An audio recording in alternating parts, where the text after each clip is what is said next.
Beings, peace, love, abundance, blessings. Today I want to talk about navigating religious trauma and being spiritual in a religious family background. And when I say religion, I mean that conservative Christianity that's Eurocentric, that is coming from colonization, right? We're told that God looks one way, that God is a man, and that God is jealous and destructive, and that there is only one being that you can work with or connect with. And for a long time in my life, I always had the ability to see and feel things, but I was always told in the church that if it was something that wasn't related to the Western notion of religion, then it was evil, it was satanic, it was diabolic. And in my practice, I ended up learning that, even how to decode what Satan is. And Satan is just one energy pole of the underworld, and Satan is within us, and so is God. God is within us too, the ability to create and the ability to destroy. And it took me a lot of time to learn how to decode spirituality and even decode religion in the Bible, because there were figures in biblical times that weren't bad. There were figures in biblical times who were energy workers, who were light workers. And there was a time where I didn't even mess with the Catholic saints. I thought they were all negative. I thought they were all evil. I thought they were all bad.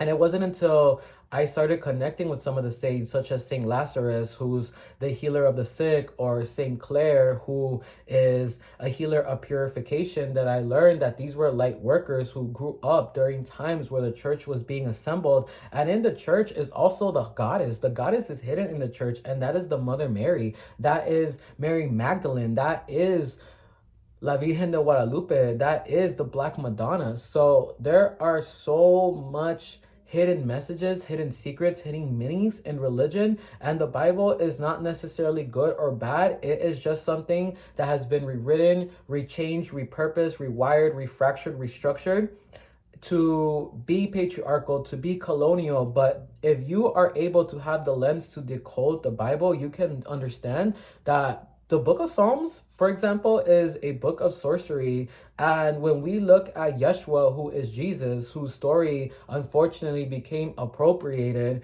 whose story became whitewashed, this is a melanated rebel. This was a melanated man who believed in higher consciousness and believed that we are supposed to connect with what is Christ consciousness. Christ is not just a figure. Christ is not just a person. Christ is a frequency, and it's the frequency of unconditional love for oneself and for humanity. Christ consciousness is the frequency of unity for all. And that's what Christ was trying to teach us. It wasn't about religion. It wasn't about worship. It was about uniting as one. It was about understanding that we are all siblings of a higher consciousness, that we are all siblings here on earth. And it took me a long time, y'all, to just understand a lot was hidden, a lot was misused. And I have come to a point in my path where I had to decode so much. And that's why in my spiritual YouTube channel here, I do talk about demonology, because demons are not necessarily bad. Saints aren't necessarily bad either, and neither are angels. Every being that of higher consciousness has a purpose, has a function, and has a place. Even when we look at the notion of heaven and hell, hell is a state of being, and so is heaven. And we can have heaven and hell on earth based on how we live, based on how we operate, and the consequences and punishments are karmic.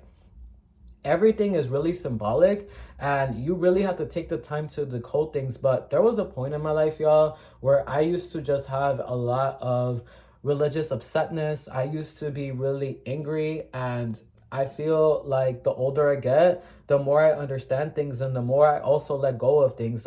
I'm from a family that is very religious, that doesn't like what I do for a living fully. And, a lot of it might just be that they don't understand it. A lot of it might just be that, unfortunately, we know this. There are unethical spiritual practitioners. And sometimes people go to the church because they see how magic or spirituality or spell work or spirit invocation can be misused and abused. And there are people out there who had psychic gifts, who lived in a different time than us, where they didn't have YouTube. So this could be be, your elders, these could be your grandparents. If some of you have family members that get psychic visions or get spiritual phenomena, but maybe they go to church, maybe they say it's due to religion, like let them be, because at the end of the day, maybe that's just how they process their stuff. Maybe they hide away from the spirituality because honestly, this path isn't easy. The spiritual path is really difficult sometimes, and that's why sometimes we need each other. Like, we need other people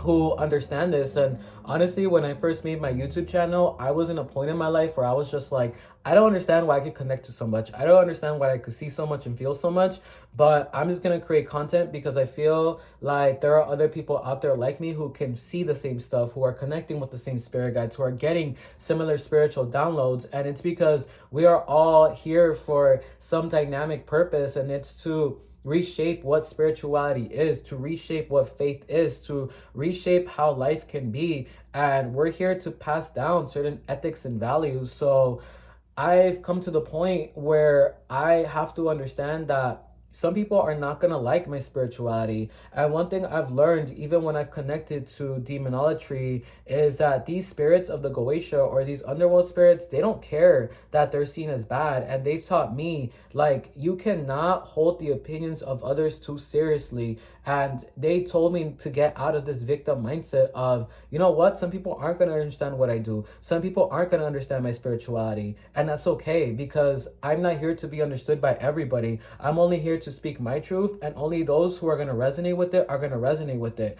There are some people whose spiritual path is probably to be in the church, to find community in churches. And yes, of course, there's bad false spiritual leaders in churches, but there's bad false spiritual leaders in spirituality too, in spell work too, in deity work too. So the truth is, unethical people exist everywhere, and ethical people exist everywhere too.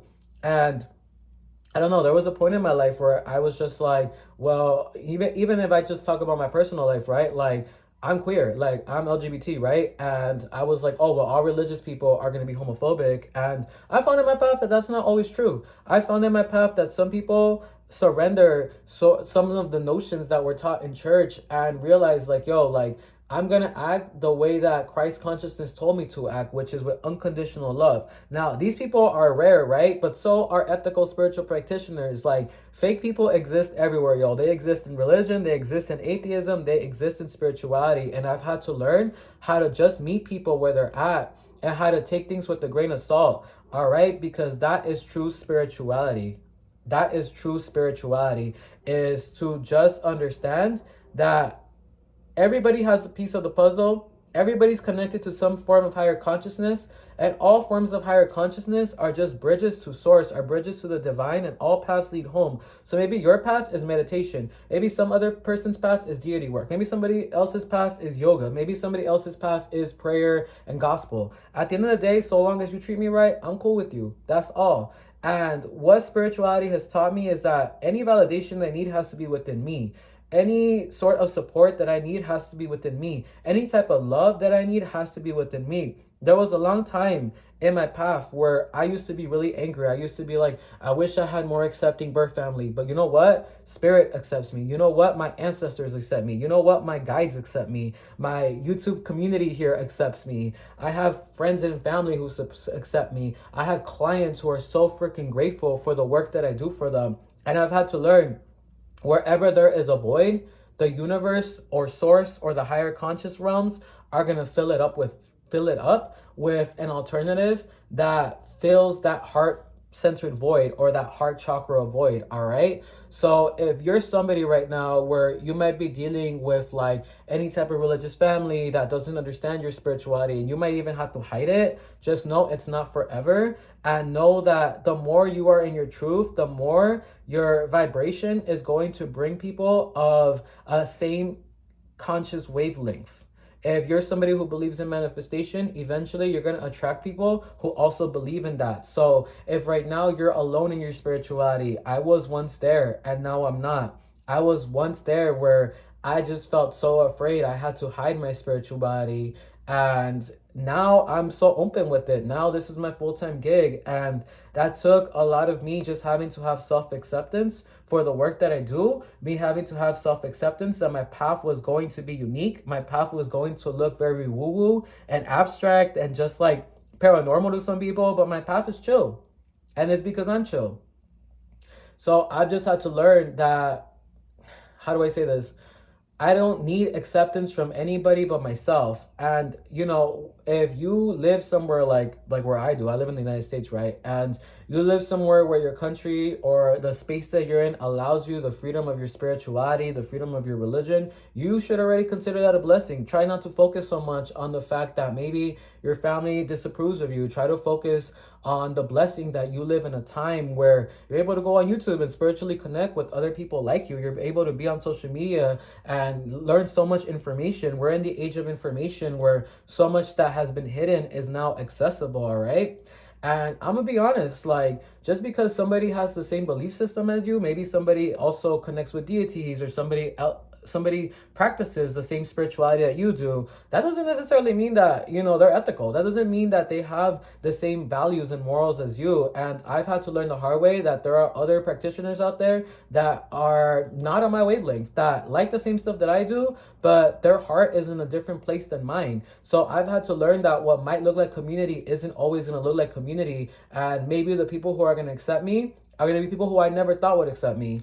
And I had this really strong breakthrough, honestly, when I traveled last summer to Dominican Republic, and I met a lot of Christian people there. And they were the most gay friendly. They were like, yo, let's sip a beer together. Yo, come eat with us. We just cooked some food. And they did not care about me being a reader. They didn't care about my sexuality. All they said to me was like, look, like, we grew up in the church and we were told to treat everybody like they're a child of God, and that's it. Now, I'm not saying that I'm about to go to the church with them and, follow what they follow. But what I'm trying to say is allow yourself to be surprised with who you can connect with. Don't put any limitations on humanity. I used to be in a place where I felt alone in my spirituality. I even felt like, yo, like, let alone religious people, I was like, yo, most people are not awake. And most people are just uncaring about higher consciousness. And I was just like, humanity's so asleep. And I had these like very configured notions. And you know what I've learned? Like, I had to let that go, and I had to understand people are always going to surprise me. And spiritual people live in the matrix just like you and me. And you never know when you're gonna meet somebody who is gonna like just shock you in terms of like where they're connecting with spirituality that's different from yours, but you can learn from them and grow from them. And at the same wavelength, for those who don't accept you, there are people out there who will accept you. You will find your people because your vibe always attracts who you're supposed to meet. So in all honesty, live in your authenticity. And let's say, you live at home with religious family members and you can't practice outside, like you can't have an altar, you can't do any of that. That's fine. Connect on the inside, connect with your heart, connect through meditation. And when you're able to, you can have these physical practices when you have your own space. All right. But you don't have to allow the disapproval of others to make you feel alone in the world. You have to remind yourself that you have a space on earth to be yourself, to practice what you practice. And even if right now you're in a position where it's not safe, one day you will manifest a reality for yourself the way I did, where you are safe to be who you are. And there are times, where I've had to learn, even with family, right? Like, we could have our differences, but love is still going to be there. And love is going to be a uniting force. And maybe we don't understand each other. And maybe we can like argue night and day over what's right, over what true higher consciousness is, right? But at the end of the day, it's like, one, I don't need to argue with anybody because I am comfortable with my faith in spirit and source and the ancestors and the most high. So I'm not tripping over the fact that somebody is going to say that I'm like demonic or something, for example, or I'm believing something false. Like, at the end of the day, I validate my own spirituality. And when you are in the spiritual path, you need to learn to be unshakable, and you need to learn to trust your intuition and your connection first and foremost. All right. Because even in the spiritual path, y'all, there are going to be people who give you all these rules. This is how you connect. This is how you do things. And there is no right or wrong. Everybody is going to have their own unique connection with source, with higher consciousness. There are going to be people in the spiritual realm who are love and light. Then there's people who are darkness only. And it's like, to me, it's like everything has a purpose. Everything has a value. I believe that Buddhism teaches us a healthy level of detachment. I believe that Egyptian mythology teaches us how to activate our own inner god and goddess. I believe that what Yeshua, Jesus, and Mary Magdalene, because Mary Magdalene was also an embodiment of Christ consciousness. What they were here to teach us was the energy of unconditional love. And it's like all pieces matter. All pieces teach us our multi-dynamic existence, and everything has its uniting force. So at the end of the day, I don't knock anybody's spirituality. I'm not here to prove that mine is right. I'm not here to feel ashamed that other people don't accept my spirituality. I really don't care, because at the end of the day, I'm still reading people. I'm still getting paid. I'm still finding community. And it's because when I accept myself, the universe will start bringing me people who accept me. All right. So that's honestly how I learned how to heal from religious trauma, how to heal from being the outsider in the family, is to honestly just give myself more validation and more acceptance. And through that, I just started to meet the right people. And I would say, if you're in a position right now where you feel alone in your spirituality, trust that there are people out there like you who are connecting. Yo, like, comment here, like, who you are, what you're about, where you're from, and build community here, build community on different YouTube channels. Like, community is out there, and we have this powerful system of the internet and social media, which can be destructive, yes, but it can also be constructive when we set the intention to find harmony, to find those who understand us, we can find those where we can build off one another, build ideas, build understandings with each other. All right. So I hope this video was a service. I hope this video empowers you to be in tune to what feels right for you. Trust your heart and trust your gut when it comes to your spirituality, and don't make spirituality look one way. And if there's things that you like that I do in my spirituality, awesome, but you don't have to be like me. Do what feels right for you. All right. Activate the inner God, goddess within you, the inner king and queen within you. All right. Peace, love, abundance, blessings. This is AstroPapi. I'll see y'all next time.